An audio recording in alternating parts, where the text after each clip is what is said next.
আসসালামু আলাইকুম বন্ধুরা, আজ আমি আপনাদের জন্য নিয়ে এসেছি একটি ঘুগনি রেসিপি। তো ঘুগনি রেসিপিটি আমি ঘরে থাকা উপকরণ দিয়ে খুব সহজেই বানিয়েছি। নিয়েছিলাম আমি 200 গ্রাম মতো মটর, যেটা আমি রাত্রিতে ভিজিয়ে রেখেছিলাম। সকালবেলা এটাকে আমি ফ্রেশ জলে ধুয়ে লবণ দিয়ে সিদ্ধ করতে বসিয়েছি। তো এটাকে আমি 50% মতো সিদ্ধ করে নেব, বাকি 50% যখন আমি বানাবো তখন হয়ে যাবে। তো এখানে আমি নিয়েছি পেঁয়াজটাকে আমি দুইভাবে বানিয়ে নিয়েছি মরিচ, এলাইচি, তেজপাতা। তো আমার এগুলো সিদ্ধ করা হয়ে গেছে। এখন আমি এগুলিকে ফ্রেশ জলে ধুয়ে নিয়েছি। বসিয়ে দিয়েছি একটি প্রেসার কুকার।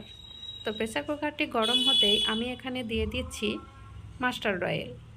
তো তেলটি যখন গরম হয়ে যাবে আমি এর মধ্যে একে একে দিয়ে দেবো সমস্ত ইনগ্রিডিয়েন্টস। এইদিকে আমি আলু এবং মটরগুলিকে ভালোভাবে ফ্রেশ জলে ধুয়ে রেডি করে রেখেছি, যাতে করে পরবর্তীতে আমার এগুলো দিতে কোনো প্রবলেম না হয়। তো আমি তেল গরম হয়ে গেলে দিয়ে দিলাম এলাইচি, দিয়ে দিলাম তেজপাতা, দিয়ে দিলাম কাঁচা লঙ্কা কুচি। কাঁচা লঙ্কাটি আপনারা যে যার প্রয়োজন মতো ব্যবহার করবেন। আমি এখানে যতটা পরিমাণ ঝাল খাই ততটাই দিয়েছি। দিয়ে দিলাম একটা শুকনো লঙ্কা, দিয়ে দিয়েছি 2-1টা গোলমরিচ।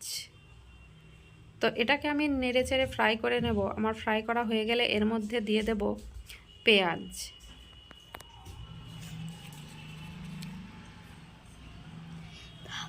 এর মধ্যে দিয়ে দিলাম আলুটাকে আমি নেড়েচেড়ে ভালোভাবে ফ্রাই করব, যতক্ষণ না আলুর উপর থেকে কাঁচা গন্ধটা গিয়ে একটা তেল বেরিয়ে আসে। তো ততক্ষণ পর্যন্ত আমি আলুটাকে আগে ফ্রাই করে নেব। দিয়ে দিলাম প্রয়োজন মতো লবণটা একটু কম দেওয়ার চেষ্টা করবেন, কেননা ঘুগনি হওয়ার পরে কিন্তু আমরা সর্বদাই চাট মশলা বা কালি নমক ব্যবহার করি। তো এর জন্য লবণটা একটু কম দিতে হবে। দিয়ে দিয়েছি আমি 1 টেবিল চামচ পরিমাণ জিরে গুঁড়ো, দিয়ে দিয়েছি 1 টেবিল চামচ পরিমাণ ধনে গুঁড়ো, দিয়ে দিয়েছি 1/2 টেবিল চামচ পরিমাণ লঙ্কার গুঁড়ো, দিয়ে দিয়েছি সামান্য একটু হলুদ গুঁড়ো। লঙ্কার গুঁড়োটা আমি অল্প ইউজ করেছি, কেননা আমার এখানে অলরেডি কাঁচা লঙ্কা এবং শুকনো লঙ্কার ফোড়ন দেওয়া আছে। তো অতিরিক্ত লঙ্কা হয়ে গেলে কিন্তু ঘুগনি খেতে ভালো লাগবে না।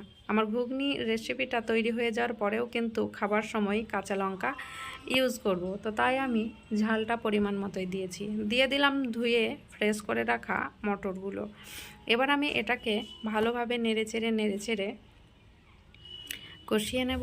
একটু কষানো হয়ে গেলে এর মধ্যে আমি অ্যাড করে দেব জল। তো জলটা কিন্তু প্রয়োজন মতো দেবেন, প্রয়োজনের অতিরিক্ত জল দেবেন না, তাহলে কিন্তু ঘুগনি ভালো লাগবে না আর মটরগুলো কিন্তু একেবারেই গলে যাবে। তো আমি এখানে জলটা কিন্তু খুবই প্রয়োজন মতো দিয়েছি, যে আলুর একদম গায়ে মানে ভাসা অবস্থায় আছে এরকম। আমি কিন্তু আলুগুলোকে ডুবিয়ে জল দিইনি, আপনারা দেখতেই পাচ্ছেন ঠিক কতটুকু পরিমাণ জল আমি দিয়েছি। আর আমি যেহেতু ঘুগনিটা প্রেসার কুকারে বানাচ্ছি, তো অধিক জলের এখানে দরকারও নেই, কেবলমাত্র 2টো সিটি হলেই এটা হয়ে যাবে। দিয়ে দিলাম আমি এখানে কিছু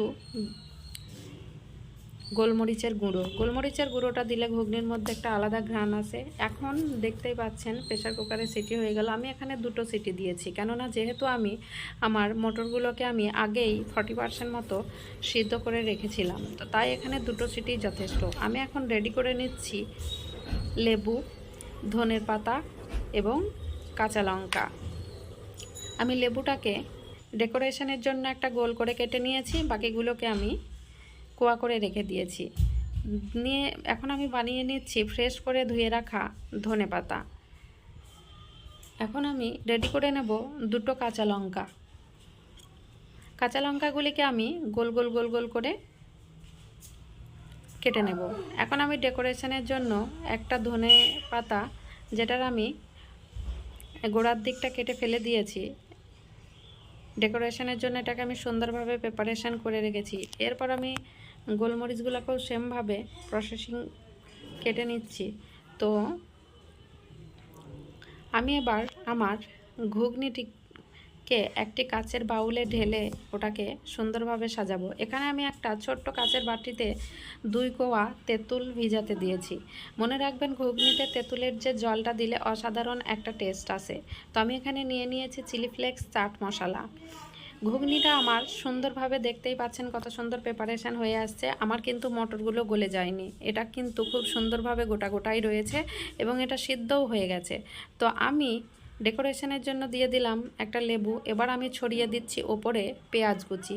পেঁয়াজ কুচি দেওয়া হয়ে গেলে আমি যে তেঁতুলটি ভিজিয়ে রেখেছিলাম ওটিকে আমি হাতে করে একটা পিউরি বানিয়ে নেব। তো আমি কিন্তু এই কাই কোয়া বিছিয়ে এগুলোকে পিউরির মধ্যে রাখিনি, আমি ওটাকে উঠিয়ে নিলাম। আমি এবার এই পিউরিটাকে চামচের মাধ্যমে ঘুগনির ওপরে ছড়িয়ে দেব। তো ঘুগনির ওপরে দেখতেই পাচ্ছেন আমার পিউরিটা কত সুন্দর গাঢ় এবং কত সুন্দর একটা কালার এসছে আর কত সুন্দর থিক। তো আমি কিন্তু এগুলোকে আমার পুরো ঘুগনির ওপরে সুন্দরভাবে সব জায়গায় দিয়ে নিচ্ছি। এরপর আমি দিয়ে দিচ্ছি কাঁচা লঙ্কার কুচি। তো কাঁচা লঙ্কার কুচিগুলো দেওয়া হয়ে গেলে আমি এর ওপরে ছড়িয়ে দেবো ধনেপাতা কুচি।